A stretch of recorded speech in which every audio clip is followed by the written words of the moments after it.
And in this video, I'm going to show you why our Google ads aren't converting and why my $80 million fix that allowed us to take a premium pet supplement brand and grow the revenue from $88K a month to $600K a month in only 6 months. Because if you're like most e-commerce brands doing over $1 million, Google is likely showing you a respectable ROAS. But when you look inside your Shopify, new customer revenue is barely moving. That's because you're relying on branded search and people who already knew your brand or visited your website. So when you try to scale into genuine call traffic, the numbers collapse. So by the end of this video, you'll know the 5 reasons your ads aren't converting and be able to identify each one and exactly how I'd fix them. So let's get into it. The big problem is that Google is probably measuring the wrong victory. So campaign shows a 4x, 5x, or even an 8x ROAS. The revenue inside of Google Ads, it appears to be growing. Branded campaigns look incredibly profitable. Performance Max campaigns appears to be the best campaign in the account, and the agency says everything is working. What the business actually feels is Shopify revenue is not growing at the same rate. The new customer volume is just flat.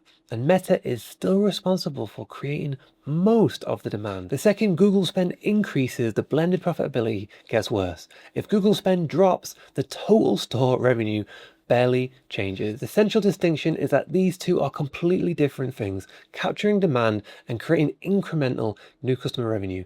Google can be very good at capturing demand that already exists, but does not automatically mean that the account is going to grow the business. The first calculation every brand should do. So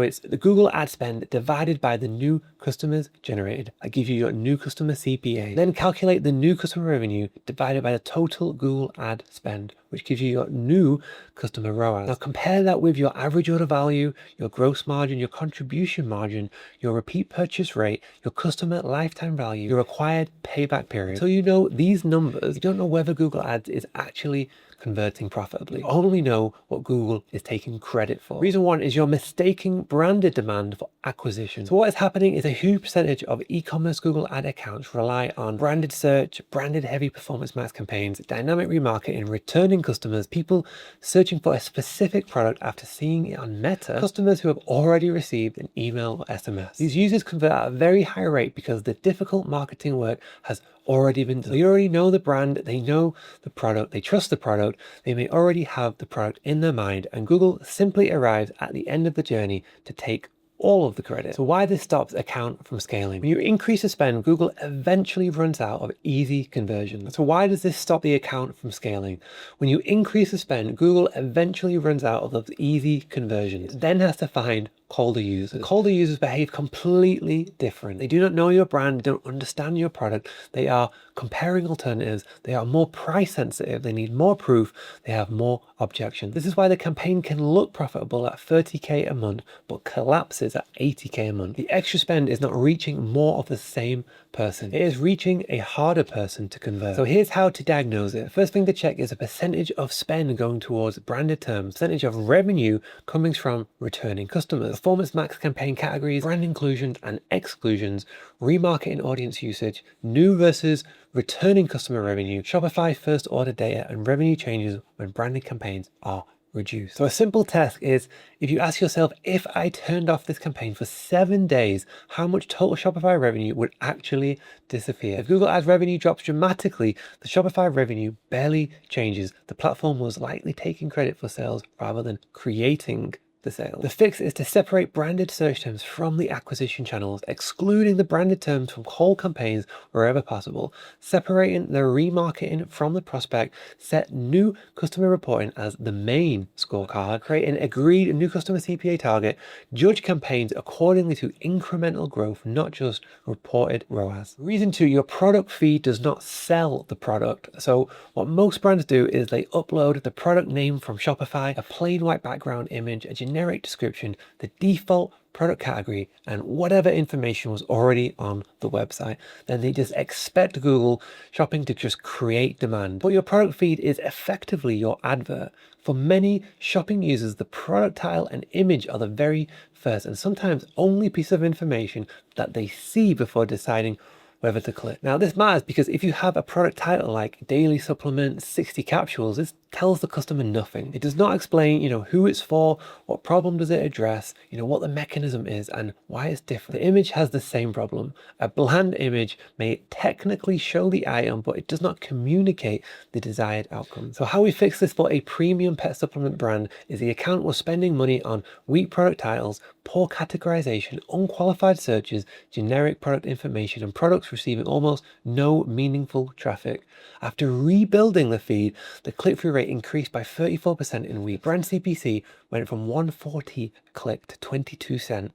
Acquisition spend grew from $18,000 to $54,000 per month, and the new customer ROAS improved while spend increased. So the hero hip and joint product eventually reached approximately 5.2 ROAS while taking around 40% of the budget. The fix is that we rebuilt the product titles around the customers that were actively searching. So the stronger the structure may include, the brand, then adding the product type, then the core outcome, the differentiator, and the size and the variant. So for example, the advanced hip and joint supplement for senior dogs, mobility and comfort support 90 Jews. And then next we test the product images that communicate, the top outcome, the main use cases, the product mechanism, the key ingredient, the before and after context, the comparison against alternatives. So do not use unsupported claims. The goal is not to just stuff the feed with keywords. The goal is to make the product instantly understandable. So reason 3 is that the ad and the landing page have two different conversions. So reason 3 is that the ad and the landing page are having two different conversations. So what is happening is that the ad attracts someone with a specific problem,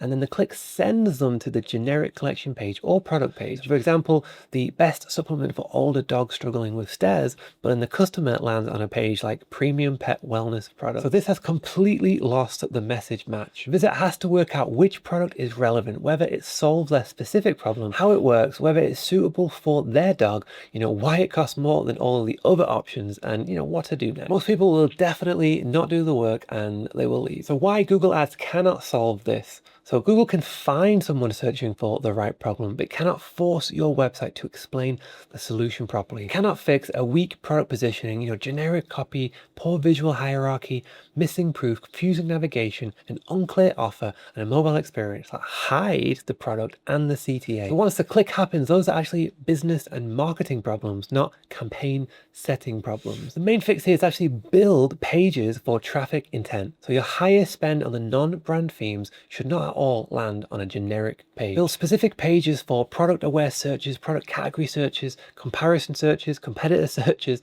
high AOV products, and different use cases for the same product. For example, one supplement could have a separate landing page experience for joint mobility, senior dogs, post-exercise recovery, dogs struggling with stairs, and preventative mobile support. The product is the same, but the message hierarchy is different. And then we have the mobile first checklist, which is before a customer scrolls, they should see, what the product does, who is it for, the primary outcome, why it's different, real proof, price offer, and a clear next step. First carousel image, treat the first product image like an ad. It can communicate more mobility, easier movement, everyday comfort. That immediately confirms relevance, and a plain image of a chart, it doesn't. So by the way, if you are running an e-commerce brand doing over $3 million a year and Google is reporting a strong ROAS, but your new customer revenue is actually not growing, then click the first link in the description and book a call. Look whether your account is creating new demand or just taking demand that you already have. So let's get back into it. So reason 4 is using your automation without giving it a strategy. The common belief that most brands are told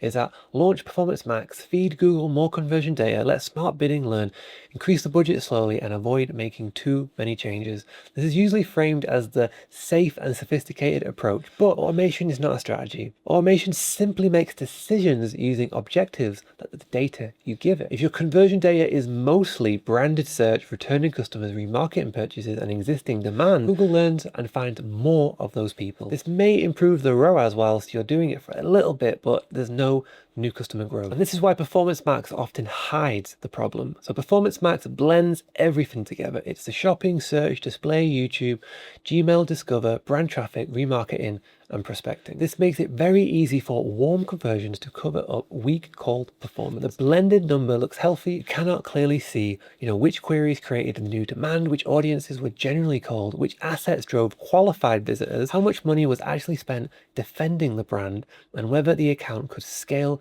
without remarketing. The fix is to use automation inside of a controlled system. So here's what that means. Clear brand exclusions, search term monitoring, campaign segmentation, new customer measurement, feed control, product prioritization, weekly negative keyword audits, landing pages that match the intent, and assets built around new customer objection. For the pet supplement brand, weekly negative audits eliminated approximately $4,000 to $8,000 a month in wasted spend. That spend we could then move towards better products, better searches, stronger landing pages, and more profitable customer acquisition. So here are 5 reasons your offer and product positioning are too weak for cold traffic. So warm users forgive weak marketing.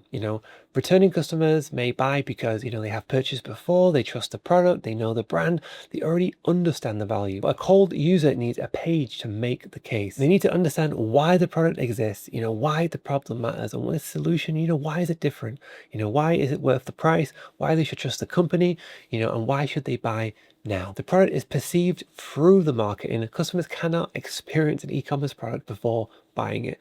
They can only experience the ad, the image, the headline, the offer, the proof, the page, the reviews, the explanation. So this means that weak conversions does not automatically mean the product is bad. It may mean that the customer cannot perceive the product's value. So here are questions that your page must answer.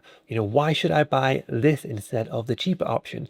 Why should I trust this brand? How quickly should I expect results? Is this suitable for someone like me? What happens if it just doesn't work for me? How is this different from anything that I've tried before? Is the higher price justified? And what is the next step? And the fix is just to build a page around this. Okay, so the desired outcome, the product mechanism, the differentiator, the proof, the objection handling, the risk reversal, and the clear action. A weak product position would be, a premium water system using advanced technology. A stronger one would be a home hydrogen water system designed to produce filtered hydrogen-rich water without relying on a single-use bottle or countertop table. The second version makes the product easier to understand. That clarity really does go a long way, and the generic premium language does not. So the order that I would fix these problems, so step 1 would be to fix the measurement. Okay, so before changing the campaigns, define the new customer CPA, define the new customer ROAS, confirm your gross margin and contribution margin, separate that new versus returning customers,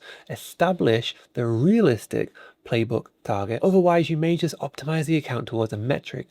It doesn't matter. Step 2 is to remove the brand tax, isolate the brand traffic, review Performance Max campaign exposure, separate remarketing, reduce unnecessary brand cost per clicks, and measure whether Shopify revenue even changes. Step 3 is to audit the search quality. So review actual search terms and identify all of the junk queries. Add them as negative keywords, identify the high intent themes, find searches spending money without meaningful engagement. So step 4 is to rebuild the entire product feed. So actually rewriting the titles, improve the images, correct the catalogs, improve descriptions, prioritize the hero product, and make sure all the important SKUs can actually receive qualified traffic. So step 5 is actually fixing the landing page experience. So starting off with the highest spending product, the highest spending non-branded search term themes, the highest margin product, and products with strong click-through rates but poor conversions. Do not redesign the entire website first, but build a high intent landing page and then measure it. Step 6 is to scale only after the economics work. So once the campaign and the page produce acceptable